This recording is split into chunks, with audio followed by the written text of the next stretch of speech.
আপনার সফলতা, আপনার সাকসেস, এটা সবার ভাল লাগবে না, মনে রাখবেন। সবাই এটা পছন্দ করে না। আল আইনু হাক, নজর কিন্তু সত্য, নজরের প্রভাব আছে, চোখের প্রভাব আছে।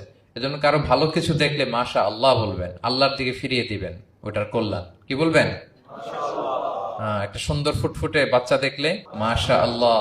কারো সফলতা দেখলে, কারো ফার্মে গেলেন, বাগানে যেয়ে দেখলেন ফল মূল ভর্তি, কি বলবেন? মাশা আল্লাহ, বিসমিল্লাহ মাশা আল্লাহ বললে এটাতে আর ক্ষতি হয় না। অনেকে বলে যে বাবা মা মাশাল্লাহ বলা লাগে না, বাবা মা আর নাকি মামা, এই তিনজন নাকি মাশাল্লাহ না বললে কিছু, এটা ভুল কথা। বাবা মারও বলতে হয়। বাবাও তার ছেলের কোনো সাকসেস, ভালো কিছু দেখলে কি বলবে? মাশা আল্লাহ, তাবারাকাল্লাহ, অথবা বিসমিল্লাহ মাশা আল্লাহ, এটা আপনারা বলবেন। ধরেন যে আপনি কোন একটা প্রোগ্রামে বসে আছেন, আপনার পাশে যে বসে, আপনি তার দিকে এরকম 10 মিনিট তাকায় আছেন, কোনো কথা ছাড়া শুধু তাকিয়েই রইলেন। তার কি ভাল লাগবে বলেন? সে কি কমফোর্টেবল ফিল করবে? সে ভয় পাবে, সে ভয় পাবে, অস্বস্তি ফিল। আপনি কিছুই করেন নাই, না তাকে টাচ করেছেন, না ধরেছেন, ছুঁয়েছেন, কিন্তু শুধু তাকিয়ে আছেন। দেখেন নজরের কি প্রভাব।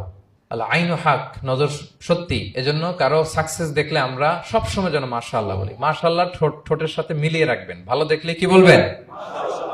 মাশাআল্লাহ, মাশাআল্লাহ, বিসমিল্লাহ মাশাআল্লাহ, মাশাআল্লাহ, তাবারাকাল্লাহ, এটা বলবেন।